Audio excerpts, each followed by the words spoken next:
Hello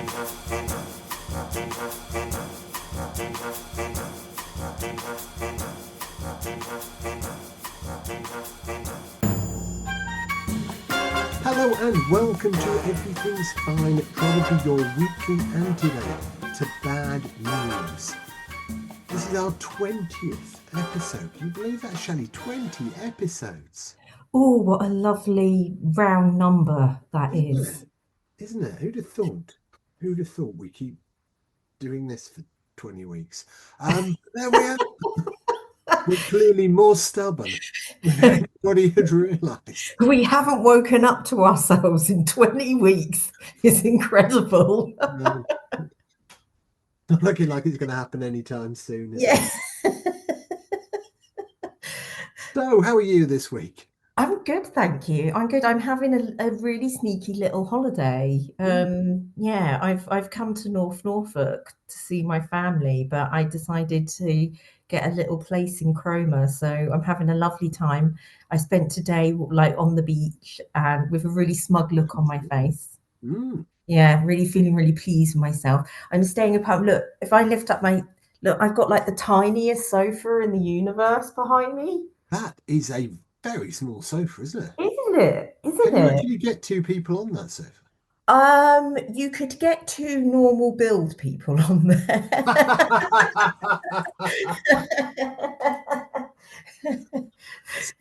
Have you taken the cats with you? No, the cats are at my sister's. So they're having a kind of holiday of their own. Yeah, I've been having regular cat updates as well about how good they've been. Excellent. So far they haven't peed anywhere they shouldn't have peed. So I don't think anyway. Not that she knows of. Yeah, they're all eating. They're all being good. There's minimal hissing. I think everything is fine. How are you anyway? Yes, I'm fine, thank you. I'm not on any sort of sneaky holiday. I'm just doing all the things I normally do, working and stuff like that. How boring middle-aged life. But I am very excited because the new rugby season is almost upon us, so that'll be good. It's not that long till our trip to the Stoop to take my first trip to the Stoop. So that'll be fun. Well, we've got a little bit of a treat this week. We have a wonderful guest for you. We've got Reena Dayal, neuroscience coach extraordinaire. So, Reena, thank you for joining us this week. First thing, really, I think I would find beneficial, and probably a number of our listeners would. Tell us a bit more about neuroscience, something we hear about, but what is it? Oh, lovely. Great question. It's absolutely lovely to be here, Jim. Neuroscience, if I was to just literally give a one-line answer, neuroscience is basically the study of how the brain works. And in fact, I can tell you a little bit of a story that changed the way that we understood how the brain works. And this is way back in 1848, so long, long ago. And there was this young 25-year-old railway construction supervisor called Phineas Gage. And he was basically working on site blasting rock and using something known as a tamping rod, which was about 1 meter. And he was packing explosives in the rock. And then there was a spark. And what happened is that the rod shot up. And it shot up and it entered through his left cheek, behind his left eye, and exited from the top of the skull. Now, that sounds really scary, and it probably was. But what was quite interesting is that Phineas Gage was fine. He lived. In fact, he was conscious even a few minutes after that. And he recovered. And of course, he lost his left eye, but he recovered and he lived for the next decade or so. But something very interesting happened is that people started noticing that while, of course, he lost his left eye, his behavior changed.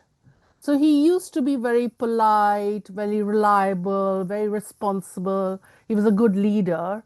But after this accident, he became unreliable. Profanity became normal part of his language. He was pretty irresponsible. He used to get angry. In fact, his friends started saying he no longer is the Gage that we knew.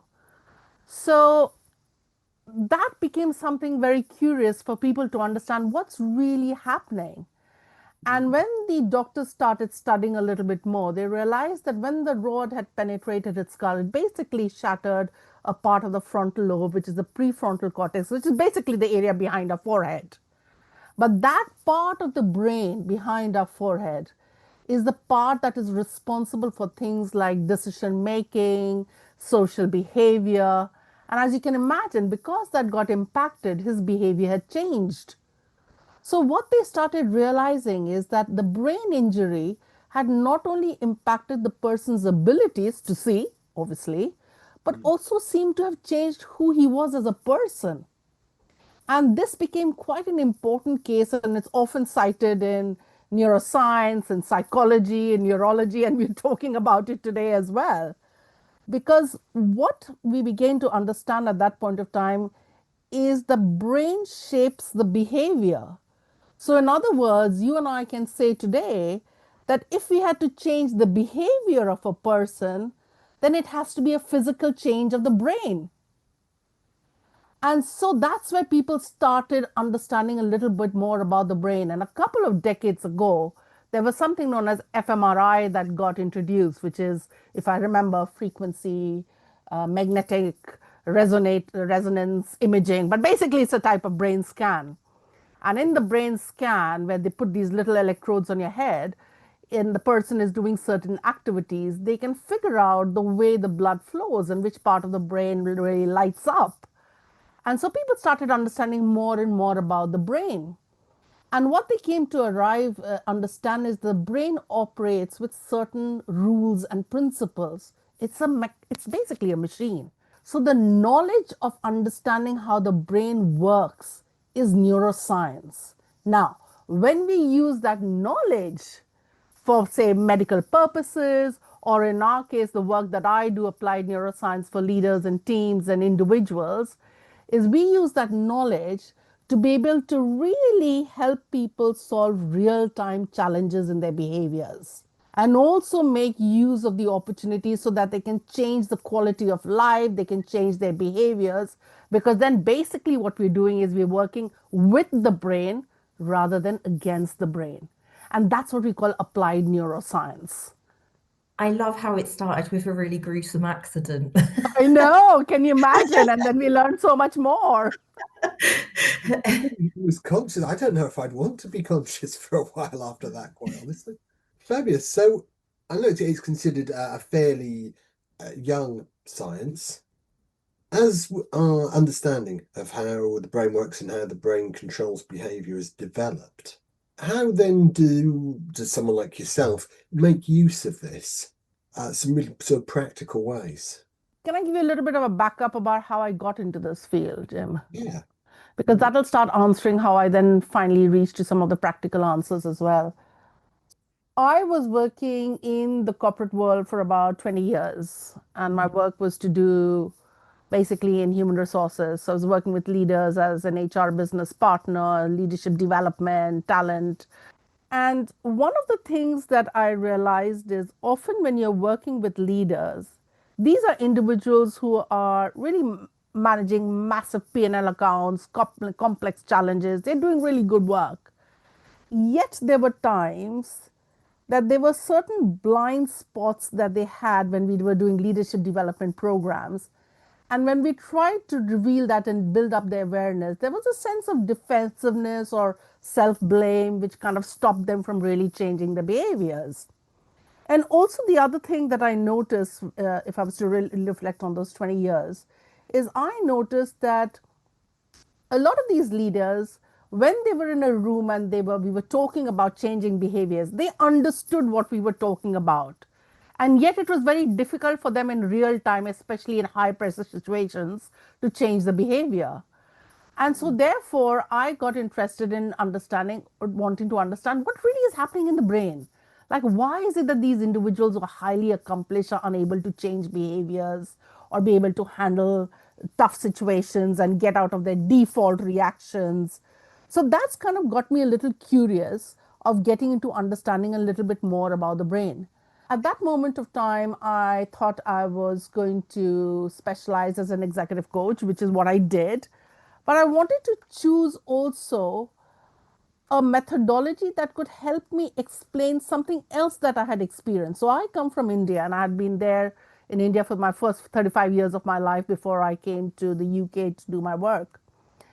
And one of the things I remember I used to always reflect is that I wish Western leaders knew a little bit more about how Indian leaders manage teams and businesses, and vice versa.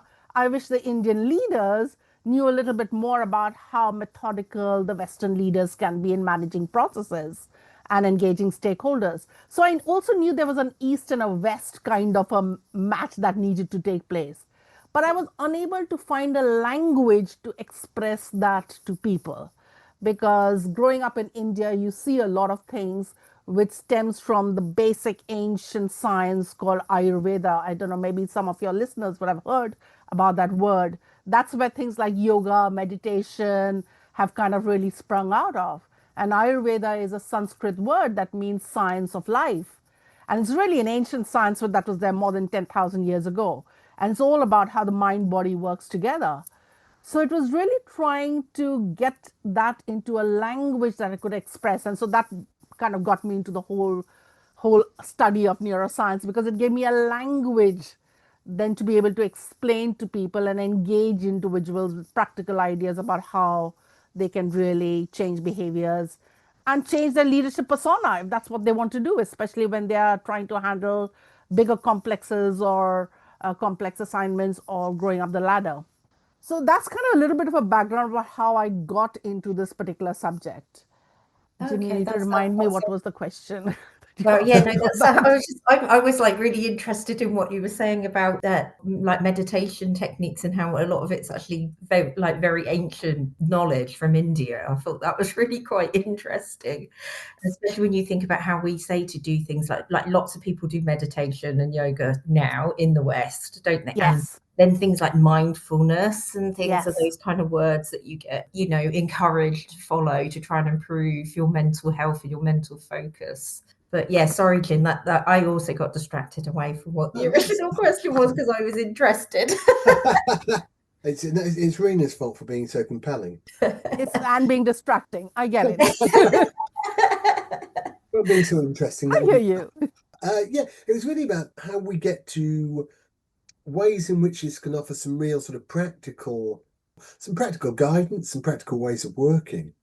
Application, I suppose. That's the word I'm looking for. Okay, so the first thing with applied neuroscience is to try to understand what's the science or what's the neuroscience of happiness. So if you're up for a little bit of science, I am happy to share that with you, which kind of really brings it to light because it's a topic that we all grapple with, right? But once you understand the science, it's like, that's what's really happening in my brain. So it's quite interesting in that way. So Yeah. happiness as such, if I just take that one topic, happiness, such a big topic, but let's just try to declutter that a little bit, right? Because happiness means so many things for so many people and different things as well. Happiness is an emotion. I think we will all agree with that. It's an emotion that people experience. But what exactly is emotion from a neuroscience angle? Emotions from a neuroscience angle are basically chemical reactions that the brain is using to categorize and remember how we should interpret what our senses are picking up around us. So there's some things that happen around us that make us feel happy or not feel happy for that matter, right? So think about it from that angle that they are being stored. So it's not something very fluffy. It's a physiological reaction that's happening in the body. Let me make it even more real for you and your listeners. When we are feeling happy, or what we call, there's something known as the happy hormones that are going through our body. Remember, they're chemical reactions. So there are four that I'm going to tease out. Let's say you are in a situation where you're learning something new. So there's novelty and there's learning that taking place, right? Or that there's a goal that needs to be achieved. It could be a project goal, it could be a birthday party that's you're organizing. It's a goal that you're working towards, right? So there's a certain motivation and drive to get that done. And when we complete that project or that goal, we get a certain feeling, a sense of maybe happiness. That feeling that we are talking of happiness is actually a chemical and hormone that's thrumming through our body called dopamine. So when dopamine gets produced, it's like a motivator. It wants us to do certain things. So when you get that sensation, people should kind of almost realize that that's dopamine in my system that's making me feel so good that I've achieved a particular goal, or this lovely feeling I'm getting because I'm learning something new. So that's one chemical I want to talk about. The other one that we've often heard about is called endorphins. Now, that's something that, again, a lot of people have heard of. And that's actually sometimes known as the natural painkiller. It's something that lifts us. So, when we are kind of exercising or having a really good laugh or meditation, as we were talking about earlier, or any rhythmic movement, say dance or music that's happening, there's a certain sensation and elation that we feel inside our body. In fact, many times people call it the runner's high as well when people are running. So there's intense exercise and you get that runner's high. So that gives you that sense, and you think, oh, I've got such a great feeling. I'm happy. So that's another angle of happiness that people are experiencing, but it's a different chemical that's coming through our body. Then I there's think I get something. that when I stop running.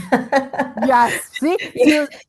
And when you stop running, that's when you feel it because your body has actually felt it and you've also achieved your goal. So can you imagine? It's an endorphin and a dopamine kick that you're getting at that moment of time. That makes you feel so great, right?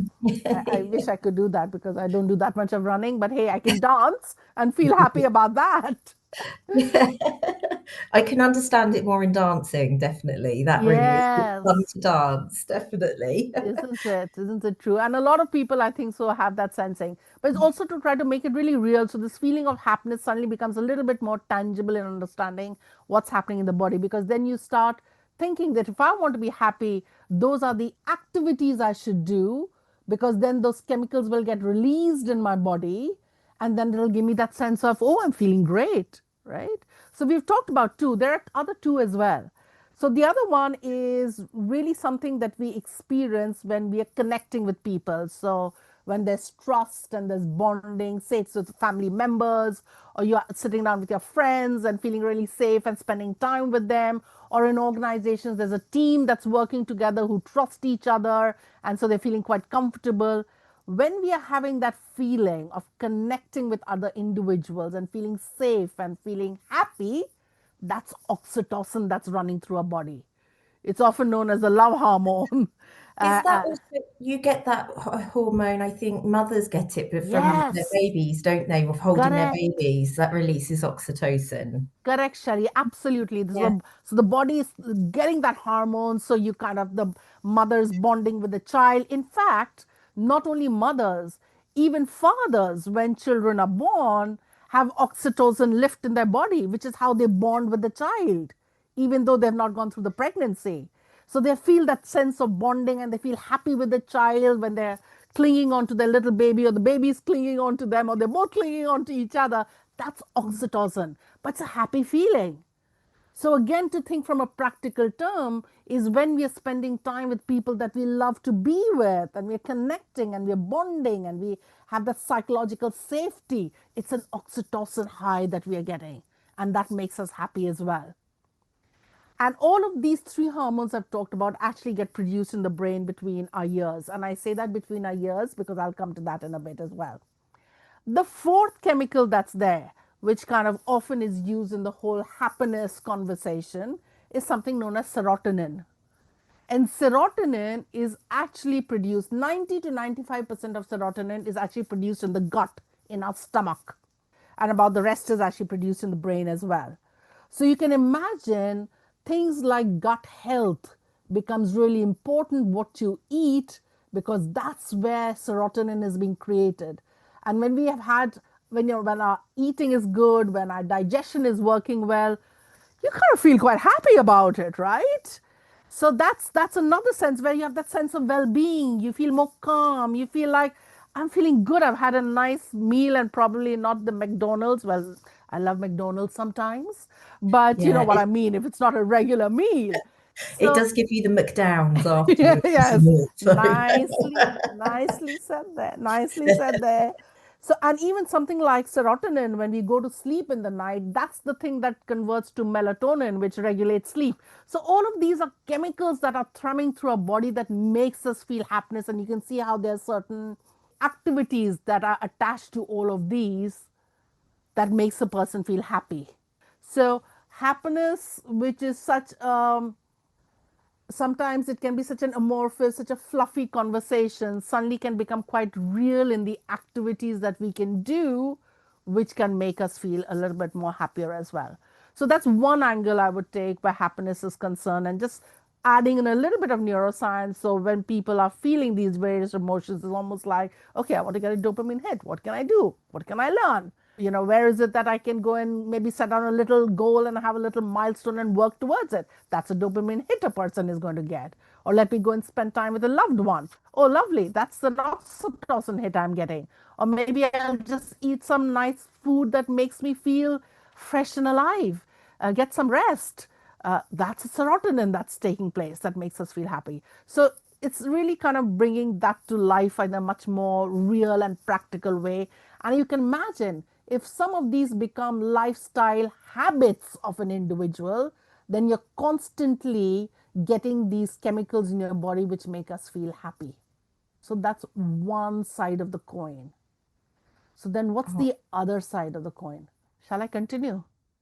Please do. Yeah. Definitely. No, I think it's really interesting. I was also just thinking, because you were saying about spending time with like colleagues and friends and things, and I definitely know what you mean when you work on a team and there's certain people who you're really close to and you're not happy when they go on leave. Yes, And then you're absolutely. really happy when they come back. You definitely get that hit of all of those happiness chemicals. So it's Yeah. making sense so far. Yeah, lovely. So then the question is, what gives us unhappiness? Right? What is it that can then lead to too much of unhappiness, can lead to maybe mental stress, it can impact our mental well being, because that's the other side of the coin. So, as human beings, we all need energy to do our things, right? That's obvious. We need energy to wake up in the morning. We need energy to have this conversation. We need energy to listen. We need energy to do work. Everything is energy, right? And the four chemicals that I've talked about right now can be clustered under something known as anabolic energy. Because you can imagine when we get all of that lovely energy spinning through our body, we get motivated to do things, we feel happier, so then we get to do other things. So that's one part of the energy. And think of energy as a spectrum. It isn't, but for a moment, stay with me and think it's a spectrum. So, on one side, we've got this anabolic energy with dopamine, oxytocin, serotonin, and endorphins. On the other side of the spectrum is something known as catabolic energy. When we experience catabolic energy, there are two chemicals thrumming through our body. And that's something that probably all your listeners would have heard about, which is adrenaline and cortisol. And they're often known as stress hormones, which means that when the body feels that it's under stress or under threat, it releases these two hormones because it needs to move very fast and protect itself. And a language that's being used a lot right now is the fight, flight, freeze reaction that individuals have, right? So that's the other chemical that the brain or the human species over evolution has created. And the primary role of those two chemicals and the fight, flight, freeze is to adhere to the first principle of the brain, which is survive. That's the primary job of the brain, is survival of the species. And so when there is any threat it experiences, it releases these two, because it's either like fight the threat or run away from the threat or just freeze and hope that the threat just passes over. Probably got evolved at the time of the saber-tooth tiger that was running towards us, and we were either fight or run away or just play dead and hopefully I'm going to be saved.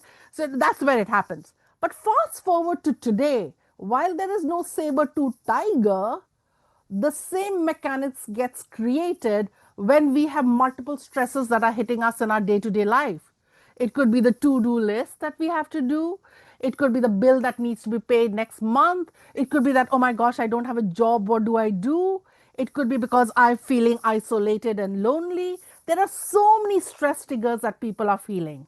So actually, all of us are almost in a hyper state of alertness and stress reaction. Because when the fight, flight, freeze kind of reaction takes place, what's quite interesting is it takes place in nanoseconds as an auto reflex reaction. And you and I know that we experience fight, flight, freeze when we have emotions such as, which is the unhappy emotions, if I may call it that, are things like anger, fear, anxiety, irritation, loss of confidence, imposter syndrome, melancholy, sadness. All of these can be categorized under the either the fight or the flight or the freeze, which is what gets that reaction, right? So now we're suddenly understanding the happy and the unhappy emotions and the science behind it. Now, as human beings, we cannot run away. You would think that, all right, so is there a way that I could just switch off the catabolic energy and not have adrenaline and cortisol running through my body and just feel the dopamine, oxytocin, serotonin, and endorphins? But well, it's not that easy. It's not personality led. That's a species level conversation. So, as a species, we must and experience both the energies. That's how the species functions. But it is our gift of how much of the adrenal and cortisol we bring into the body. So, in other words, if I say it in a different way, I might get angry because somebody screamed at me. I might get angry because my value of honesty, for example, that got conflicted. I might be fearful because I might lose my job, but it is my choice whether I want to remain feeling that emotion. So, one of the things we often talk about is feel the emotion, don't be the emotion. So, it is natural as a body reaction for me to get angry about certain things or to get stressed about certain things. That's a physiological response that's taking place. And it happens in nanoseconds before even the mind makes sense of it. But so it's really being able to stop it out. Because again, from a neuroscience angle, if I may just bring in a little bit more, is everything, and I mean everything that you and I experience in life, which our senses pick up, whether the eyes, what we are listening to, what we are saying in the response, or what's happening in the environment, anything that we experience first gets filtered to that part of the brain which is known as the limbic system. And the limbic system, just to make it really real, if your listeners, or if I was to right now make a fist of my hand, think about it. Your wrist and the forearm is the neck and the spinal cord, and the fist is the limbic system. That's exactly how it's situated. And in the limbic system, there are actually two almond-shaped organs, if I may call it, on either side, which is known as the amygdala. And the job of the amygdala is to look at all the filters, that the senses is picking up, and first decide, is this a survival issue or not? Because if it is a threat, it immediately gets alerted and it gives signals down to the adrenal glands, which sit on top of my kidneys, and says, go into a fight, flight, freeze because it's a threat. And it is in so much of nanoseconds, and this again, your listeners will experience it, and I know I've experienced it. Sometimes you get angry at something and you don't even know why you are angry. It's only later on that you say, oh, I'm angry because so and so said something. That's a sheer evidence that the body has reacted even before the brain has made sense of it. So we can't stop that auto reflex reaction, which is why I say that you feel the anger, but it's your choice whether I want to remain angry or not. Because one of the interesting mechanics that happen is when the amygdala gets alerted, is when the limbic system is alerted, it switches off another part of the brain which could help us, which I mentioned at the start with Phineas Gage story, which is the prefrontal cortex, which sits behind the forehead. Now, the prefrontal cortex is the one that decides, it analyzes the problem, is the creative genius of our brain. It's often known as the CEO of the brain because that's the one that really regulates and manages and say, all right, you really shouldn't get angry with this person. You know, the other choices. It switches off. So when I'm in a survival kind of a reaction, I don't have access to it, which is why sometimes, again, to make it real for people, When I'm in a particular situation, I might get angry, but if a friend comes and talks to me about the same situation that she or he are facing, I have so much advice to give them. Mm. Because that time I'm not in a survival thing. So I'm like, oh, you can do this, and maybe you can, and maybe you should listen appropriately. But the same thing was to happen to me. No way I have control over it, right? Because my PFCs got shut down. But when someone's coming to advise, my PFC is working and coming up with amazing ideas, right? The so what of this is, if you are feeling any of these emotions, which I call the catabolic emotions, is to be aware of it and to know that it's how your brain is just trying to protect you. All of this is a survival game. So it's feeling a threat of some kind. So one of the techniques that we often use with people is called name it to tame it. Is when you feel an emotion which is catabolic, is to almost be able to name it of saying, oh, I'm feeling angry, oh, I'm feeling sad, oh, I'm feeling a little melancholy, I'm feeling a little anxious. What can I do to protect myself in this particular moment? Because the minute I ask a question, guess which part of the brain lights up? The prefrontal cortex. Because the prefrontal cortex is the one that's responsible for answering questions. The limbic system is just responsible for responding to stimuli. So, asking a question and being curious in the moment is a great way to switch on the PFC so then you have more access or agency. And even being aware of the fact that, oh, this is not me getting angry, it's my brain trying to protect me. This is something which I've seen helps my clients tremendously because it depersonalizes what they're feeling in the moment. It gives them that little bit of a, as they say, your foot in the doorway to then kind of widen and say, what can I do to protect myself? What can I do to feel less angry in the moment? Which is why, coming back to ancient wisdom and science that we talked about earlier, this is why breath work is really amazing. This is why mindfulness is amazing in the moment. Because the minute I do breathing, which is often people say, take 10 deep, long breaths when you're angry, or go drink a glass of water. Because the minute I do that, it calms down my limbic system. It's a physiological reaction that calms it down. And once the limbic system is calmed down, then I can have more choices of how I want to react to that particular situation. But when people are not trained as such to really notice what's happening in their body, and they continue to feel angry or they continue to feel sad, and they're unable to break that circuit that's taking place, it often leads to stress and burnout. Mm. And that's Yeah, the I think problem. That's where mental health starts becoming a problem because they have no access to really breaking that circuit, because anger leads to more angry, and then I haven't dealt with this, so I get more angry and it spirals out, and I'm angry about one thing, but then I'm angry about 10 other things, and I'm just an angry person. And then I'm that's really, very recognizable, isn't it? yes, Definitely. I think absolutely. everyone could recognize that. That's a very good explanation You think of so? how that works. That makes perfect sense because I've always thought, yeah, I know that this is cortisol. I know that cortisol is making me feel bad, but actually to link it up, why we get that spike in cortisol, and I'm definitely sure that the CEO of my brain takes some really long sabbaticals sometimes as It's well. all of ours, all of ours. Yeah, and it's made me think of like some really good advice I'd had at work was you don't reply to an email straight away. Yes, Sometimes write the email out and don't send it and then leave it and then come back to, or don't write it, just walk away from it, do whatever you need to do. That is giving you that time, isn't it, to calm down and not feel quite so angry anymore.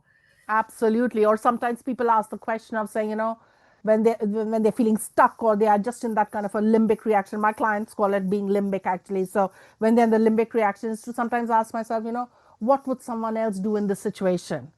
And it could be somebody who's their role model or their partner or their friend, and like, what would so and so do? I might be like, what would Jim do in this moment? And remember, the minute a question is asked, we have lighted up the PFC, and now we have agency. And so suddenly we think, all right, maybe that's what Jim would do. Maybe I've got more choices. Okay, maybe I'll react differently. And then again, once this becomes a habit, then people learn how to regulate the emotion.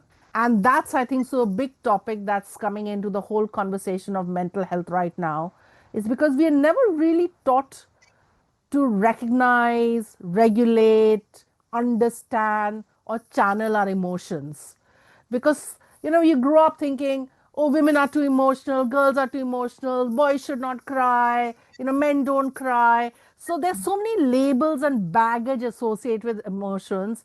And we are doing ourselves no service, because actually the first port of call in our brain is the emotional cortex.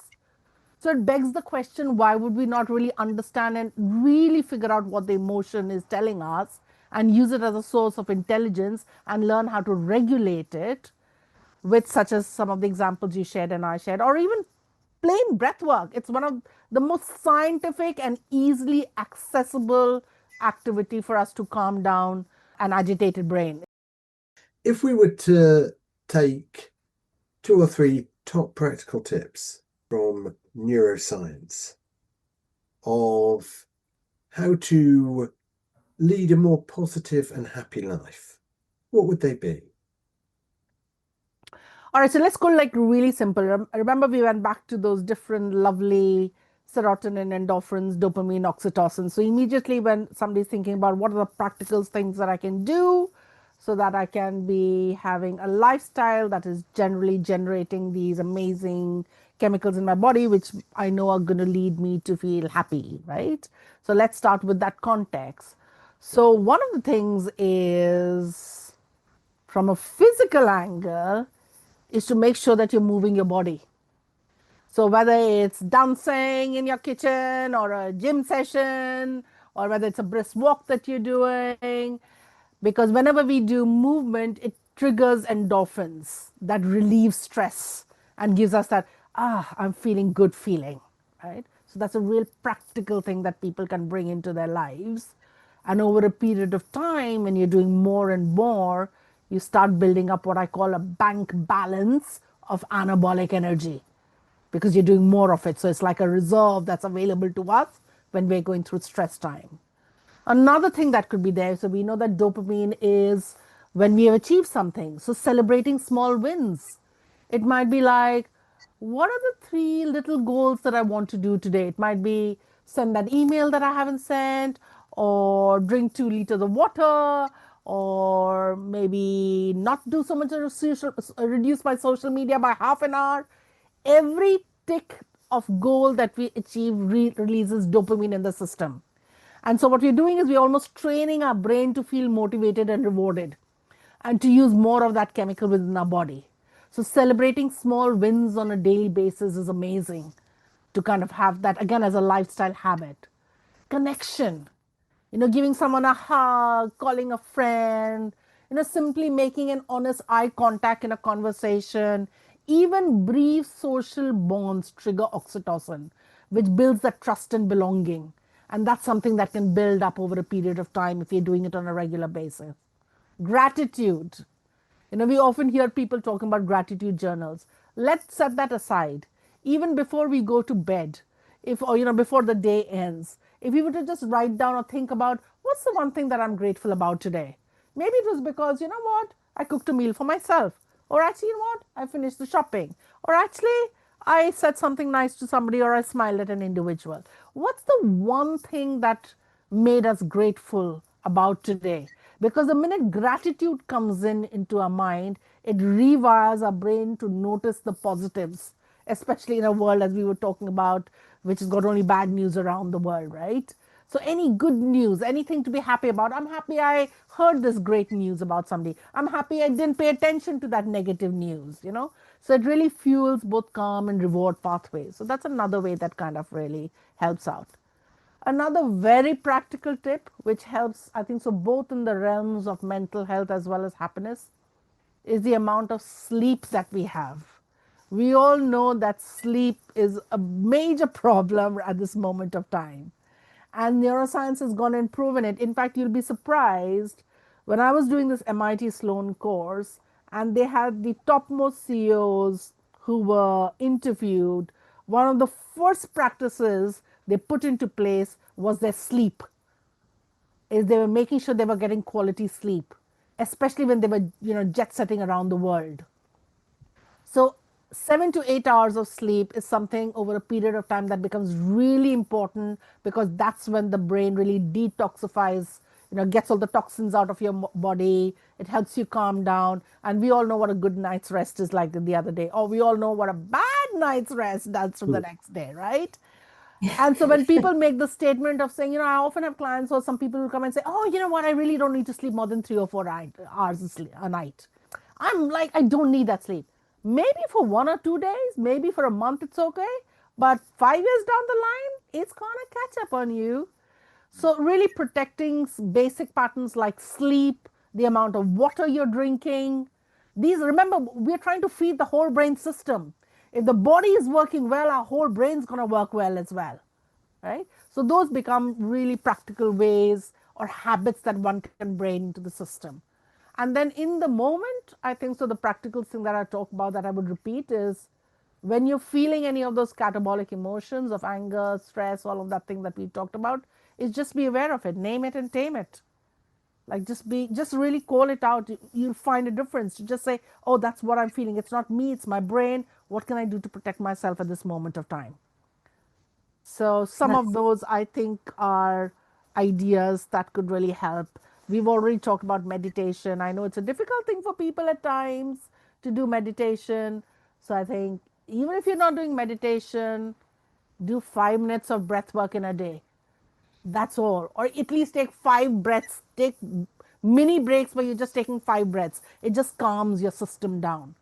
So I think what I'm also trying to bring to life in these examples is that to be happy and to be able to regulate your mental health is a whole body experience.